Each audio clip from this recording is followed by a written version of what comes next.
So my life has gotten to the point where if I don't drink a coffee a day, I get these really bad headaches for the next like 2 days, which is basically caffeine withdrawal. I have a problem.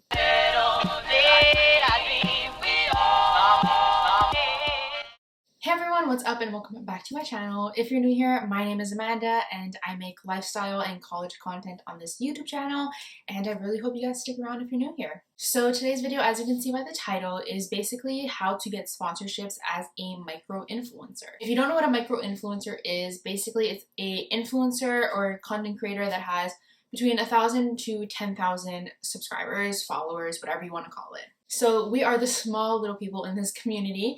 But I just want to let you guys know that it's possible to get sponsorships.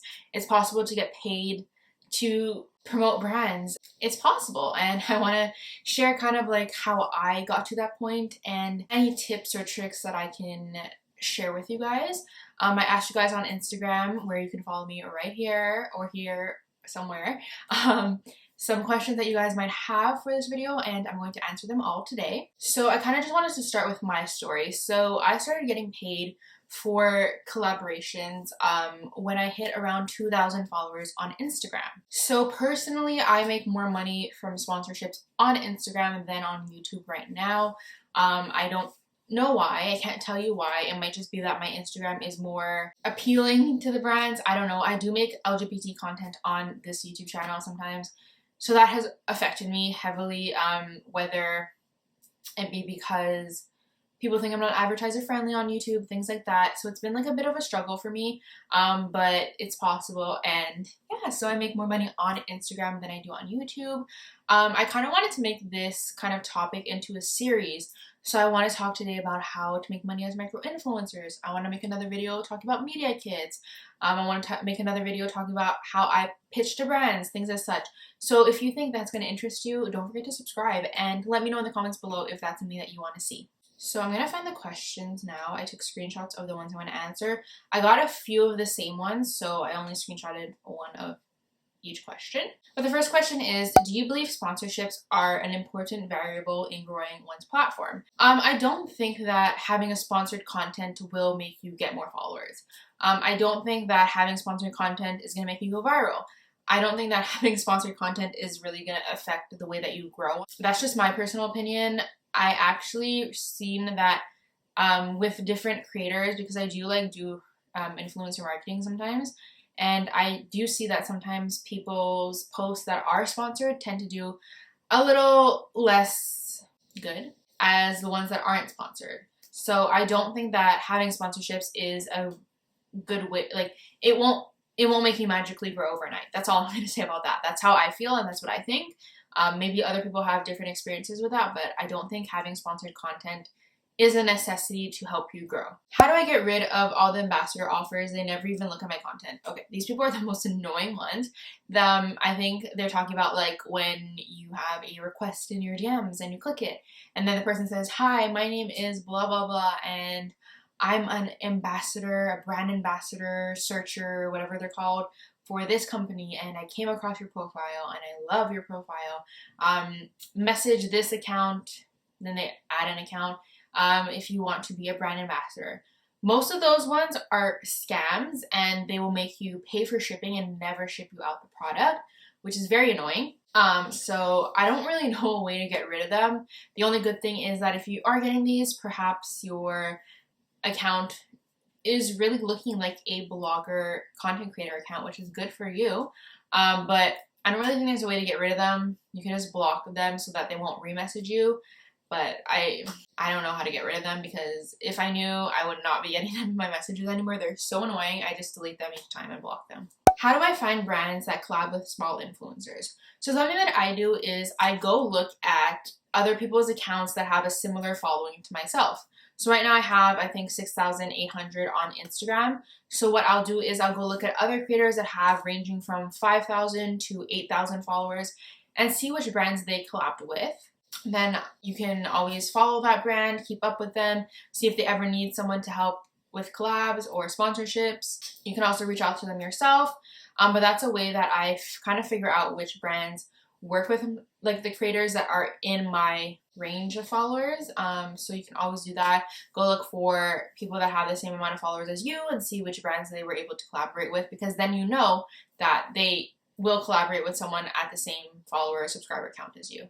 How many followers do you need to start reaching out to brands? I don't think there's a specific number of followers that you do need. I personally started reaching out to brands at 1,000 followers. And at first it was more like gifted opportunities, but to get paid, I started getting paid when I had about 2,000 followers. So I don't really think there's a specific number that you have to reach for.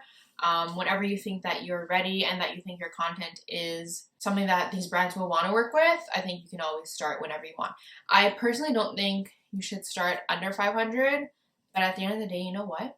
The worst thing they'll say is no. So tips for sending emails and Instagram messages to companies for collaborations. So I would always write out what you like about the company. Make it feel personable, because if you just send out the same email to every single company, they're going to realize it's a copy and paste email. Just like how you can realize when companies reach out to you if it's a copy and paste email. So make it very, very personable. Tell them what you like about their company. Tell them what you like about their brand. Tell them why you think that you and them will work great together. And then kind of give them like a little sneak peek of the content that you want to create with them. So it'll kind of help them envision it in their own minds. So like I said, start off the email with like, hi to, either if they have a name already on the email, hi to insert name, or hi to whomever this may concern. And then you can start off by saying like, hi, my name is Amanda. I'm a 22-year-old content creator from Montreal, Canada. I post lifestyle and college content on my YouTube channel and Instagram. And then go into like the company. So you say like, I enjoy your company, or I love your company, or I really am motivated by your company, or whatever it may be, because of blah, blah, blah. And then you say, I think that we would be very good together. I think we'd be able to collaborate together because of blah, blah, blah. And then here are some ideas that I have to pitch to you. And then you say like, just get back to me, blah, blah, blah. You can also insert your media kit if you want to. Some people don't like to insert it in the initial email. I do, just because it can give them all the information they need at the get-go, and then they can decide if they want to work with me or not. How do you pitch? So I kind of just explained it. I just really do research on the brand. Treat it as a job interview, because technically you will be working with them and you could potentially get paid by them. So do your research on the brand, because no one ever wants to like answer you back and then you know nothing about their brand or anything like that. I think like really important to make it personable and make them know that you really do want to work with them and you know a lot about their company. How much do you charge? So it really, this is like a hard question, because I never really know what to charge, because it's just like such a taboo topic on social media. But personally for YouTube, it depends. So if they want me to just mention their video for like a minute or two, so I would charge basically between $50 to $200, because I kind of base it off my following. If they want me to do a personalized video that's only about them, it's around $300 to $400. And then on Instagram, I usually pitch around $200 to $300. The only thing is that every company does have their own budget, so I would aim a little bit higher. So I aim a little bit higher when I give my prices, because then they negotiate it down to like what I actually want to get paid. A lot of creators say to do this. At the end of the day, these companies have so much money for their advertisements. They have a great budget, most of them, not the small ones, unfortunately, but like, doesn't really matter. These companies have the budget for it, so don't sell yourself short. Just like if you're in a job interview, you don't want to get underpaid. You don't want to get underpaid on YouTube or Instagram. So I would say like to really put the price a little bit higher and then see what the company offers you. How long should media kits be? So I personally think that media kits should be ranging from 1 to 3 pages, just because if you have like a 5-6 page media kit, some companies will look at it all, but some companies will like literally close it and be like, this is too long, I don't want to read it all. So I think like ranging from 1 to 3 pages is a perfect amount. I'm going to make a video on media kits soon, but yeah, I believe 1 to 3 pages is a good amount in my personal opinion. How do you stay in touch with brands that give free products for later paid opportunities? So I would follow them on Instagram, engage with their content, let them know that you're still there, and even though you just got a free product, you still support them and you still want to be a part of their journey. If you get a free product, maybe one day you can re-email them and be like, hi, like I love your product that you gave me. I would love to see if there's any other opportunities within the company for myself to collaborate again, blah, blah, blah. I would just say to really keep up with their company and engage with them so that they remember your name. What is the best way to sell yourself when DMing brands asking to collab? So personally, I don't like to DM brands. I like to email them because I just feel like it's more professional, but that might just be me trying to look cool or professional, but I don't know. But if you are DMing them, I would make sure that like you ask for an email, say like, explain yourself, say who you are, explain why you want to work with them, and be like, is there an email that I should contact for sponsored or collaborations with your company? And then usually they'll send you an email and then you email that person. But I would just say to be yourself, be open, talk about the company again and why you like their company, because that is like something that has worked so much for me. So yeah. And the last question is, do you reach out to brands or do they reach out to you? Personally, it's a mix of both. So don't ever be shy to reach out to brands on yourself or by yourself, because half of the time they will answer you. There's a lot of like brands that will reach out to you, but it's not in your interests. And I personally don't like to take sponsored or paid content for things that I don't actually care or use, just because I feel like that's not being vulnerable and honest and raw with your audience, but to each their own. I do email a lot of companies and I get so many responses from them. So I don't want you guys to shy away from being the one to reach out to the company first, because they love that and they have an email for that reason. If they didn't want you to reach out to them, they would not have an email for that. Just gonna put that out there. So to answer this question, I do a mix of both.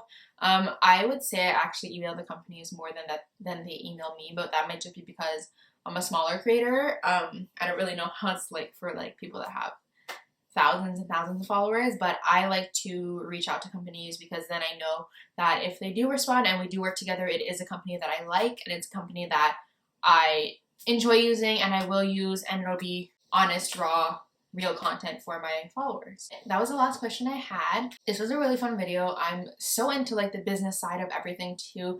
And I was shying away from creating content like this on my channel. I was like, at the end of the day, like people are gonna watch what they want to watch, and if they'll watch this, then yay. But I like to create this and it's been really fun. So I hope you guys enjoyed this video. Let me know in the comments below any other videos you want me to make around this topic of either freelance work, sponsorships, media kits, reaching out to brands, things like that, and I'd be happy to make them. So remember to not shy away from reaching out to brands and to never, never, never undersell yourself and just make everything personable. So yeah, I hope you guys enjoyed this video like I said, and if you did, please give it a big thumbs up and subscribe to me below, and I'll see you next time. Bye!